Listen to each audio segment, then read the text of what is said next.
భారత్ బంగ్లాదేశ్ మధ్య ప్రధాన నదిగా కాళీఘాట్ ఉంది. ప్రస్తుతం కాళీఘాట్ నది బీఎస్ఎఫ్ అధికారుల ఆధీనంలో ఉంది. బంగ్లాదేశ్ నుండి దేశంలోకి చొరబాట్లు అధికంగా ఉండడంతో పూర్తిగా బీఎస్ఎఫ్ అధికారుల ఆధీనంలో తీస్తున్నారు. కేవలం విజయదశమి రోజున 10 గంటలు మాత్రమే నదిలో పూజలు చేసుకునే అవకాశం కల్పిస్తున్నారు. అయితే అటు బంగ్లాదేశ్ ఇటు భారత్ వైపు నుంచి అమ్మవారి విగ్రహాల నిమజ్జనాలకు అధికారులు అనుమతి ఇస్తున్నారు. ఆ తర్వాత నదిని అధికారులు మూసివేయనున్నారు. మరిన్ని వివరాల్ని మా నేషనల్ బ్యూరో చీఫ్ కళ భారత్ బంగ్లాదేశ్ సరిహద్దు కాళీఘాట్ నుంచి ఎక్స్క్లూజివ్గా అందిస్తారు. సంబంధించినటువంటి ఏదైతే ఎలక్షన్స్ అంతా కూడా ఒకవైపు దాదాపు ఎన్నికల యుద్ధం ఒకవైపు నడుస్తుంది. కానీ ఇందులో చాలా కీలకంగా ఎస్ఐఆర్లో ఓట్లను తీసేసి దాదాపు 90 లక్షల మంది ఓట్లంతా కూడా ఎస్ఐఆర్లో గల్లంతయ్యాయి అన్నటువంటిది అటు ప్రభుత్వము ఇటు ప్రతిపక్షాలంతా కూడా గొడవ జరుగుతుంది. ఇక్కడ ముఖ్యంగా నేను ఇది హంగల్ జంగ్ అన్నటువంటిది మనకు అంటే ఏదైతే బార్డర్ ఇది కాళీఘాట్ అంటారు. ఈ రివర్ అంతా కూడా అక్కడ మనకు కనిపించేటటువంటిది బంగ్లాదేశ్ చిట్ట చివరి గ్రామం. ఈ కాళీఘాట్కి సంబంధించినటువంటిది చాలా 10 సంవత్సరాల నుంచి అటు భారత్కి ఇటు మనకు బంగ్లాదేశ్కి భారత్కి మధ్య ఎలాంటి రాకపోకలు లేవు. ఇదంతా కూడా బిఎస్ఎఫ్ జోన్లో ఉండేటటువంటిది. అసలు ఇక్కడ దీన్ని ప్రజెంట్ చేయడం కూడా పర్మిషన్స్ లేదు. కానీ నేను ఎక్స్క్లూజివ్గా అతి కష్టం మీద ఇక్కడికి చేరుకొని దీనిని చెప్పేటటువంటి ప్రయత్నం చేస్తున్నాం.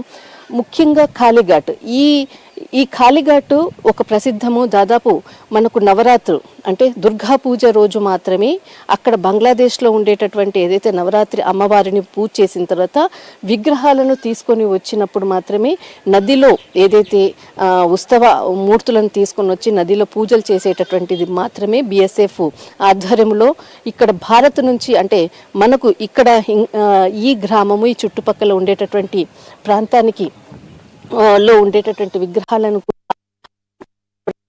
ఈ కాళీఘాట్లో నిమజ్జనం చేస్తారు. ఇందులో మొత్తం ఈ ఏరియా అంతా కూడా బిఎస్ఎఫ్ జోన్లో ఉంటుంది. అసలు ఒక ఫిషర్ మ్యాన్ కూడా ఇందులో వెళ్ళడానికి పర్మిషన్స్ లేదు. కాళీఘాట్ సంబంధించిన తర్వాత మరి కొద్ది దూరం వెళ్ళిన తర్వాత మనకు ఇటు చంపామతి అంటే మనకు వచ్చేసేసి ఇచామతి అన్నటువంటి ఏదైతే నది ఉంది. ఫస్ట్ ఈ కాళీఘాట్ అన్నదే చాలా ముఖ్యము. అక్కడ మొత్తం బిఎస్ఎఫ్ ఆర్మీకి సంబంధించినటువంటి ఫోర్స్ ఆధ్వర్యంలోనే ఈ ప్రాంతం అంతా కూడా జల్లెడ పెట్టింది. ఒక ఫిషర్ మ్యాన్ కూడా లోపలికి వెళ్ళడానికి లేదు. కేవలము విజయదశమి రోజు అంటే నవరాత్రి రోజు 9వ రోజు ఏదైతే దుర్గా పూజ రోజు మాత్రమే దాదాపు 12 గంటలు మాత్రమే ఓపెన్ అయ్యేటటువంటి ప్లేస్ ఇది. ఇక్కడ కాళీఘాట్ ఇది బంగ్లాదేశ్కి తర్వాత ఇండియాకి మధ్యలో ఉండేటటువంటి కీలకమైనటువంటి ప్రాంతము. ఈ ప్రాంతంలోనే చాలా బిఎస్ఎఫ్కి సంబంధించినటువంటి ఆర్మీకి సంబంధించినటువంటి అధికారులు ఎప్పుడు కూడా పహారా కాస్తూ ఉంటారు. దీనికి సంబంధించినటువంటిది ఇప్పుడు మనం చూసేటటువంటి అదంతా కూడా బంగ్లాదేశ్కి సంబంధించినటువంటి ప్లేసు. ఈ ప్లేసే ఇప్పుడు బంగ్లాదేశ్ అండ్ మనకు సంబంధించినటువంటి భారత్ మధ్య కూడా దాదాపు 2 వారాల క్రితంగా చాలా కీలకమైనటువంటి చర్చలు కూడా జరిగింది. చర్చల్లో భాగంగానే అంటే ఈ నదీ ప్రవాహ ప్రాంతంలో కంచెను నిర్వహించడము చాలా అంటే కంచె ఇరు దేశాల మధ్య కంచె దాని ప్రతిపాదన దాదాపు 15 సంవత్సరాల నుంచి కూడా నడుస్తుంది. కానీ ఎక్కడా కూడా ఈ చుట్టూరా ఉండేటటువంటి గ్రామ ప్రజలు ఎవరు కూడా దీనిని ఆమోదం తెలపట్లేదు. దీనితో ఆ ప్రాంతానికి సంబంధించింది అనుకోవచ్చు. ఇక్కడ ప్రత్యేకంగా ఈ రక్షణ కొరకు కూడా కేంద్ర హోంశాఖ మంత్రి వారం రోజుల క్రితంగా అమిత్ షా కూడా చాలా కీలకంగా కూడా దీనిని చొరబాటుదారులను ఏ విధంగా వీళ్ళని నిలుపుదల చేయాలి అన్నటువంటి అరికట్టడమే ప్రధానంగా కూడా వాళ్ళు చేస్తున్నటువంటి ప్రయత్నాలకు ఇది కాళీఘాట్ తర్వాత ఇచామతి రివర్ చాలా కీలకం.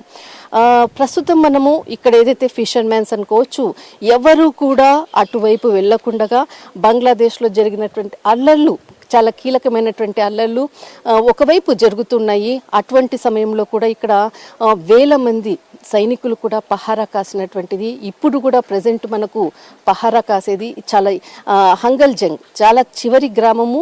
ఈ చివరి గ్రామంలోనే ఇప్పుడు ఫోర్స్ అంతా ఉంది. దాదాపు బంగ్లాదేశ్కి అక్కడ కనిపించేటటువంటిది మొత్తం అంతా కూడా చాలా కీలకమైనటువంటి ప్రాంతం. దిస్ ఇస్ కళ కెమెరామెన్ మధుతో హంగల్ జంగ్. దిస్ ఈజ్ బార్డర్ అంటే భారత్ తర్వాత బంగ్లాదేశ్ మధ్యలో చివరి గ్రామం.